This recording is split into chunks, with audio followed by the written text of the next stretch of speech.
our breakfast for Sunday morning. Taran! Hi guys! So, magandang umaga sa inyo lahat. Ito ang aming breakfast for Sunday morning. So, yan. Meron kaming egg, meron kaming maling, meron kaming pansit canton kasi may gustong kumain ng pansit canton sa umaga, 'di ba? Pang merienda 'yan eh. Pero may gustong kumain eh. So yan, nagluto si Mami ng pansit canton. And then itong egg, akin 'yan, ako nagluto niyan. Gusto ko kasi may egg eh, parang wala lang, feel ko lang. And then, meron kaming mga leftover food. At meron kaming dilis. Meron kasi nung isang araw, hindi ko naman naubos sa pagluto yung dilis. So, niluto ko ulit siya ngayon. Yung mga natira.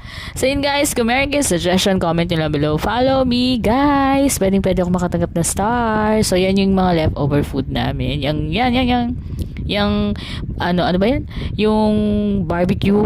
Yan. Tapos meron pa itong isda namin. Leftover din yan. So yun guys. Good morning!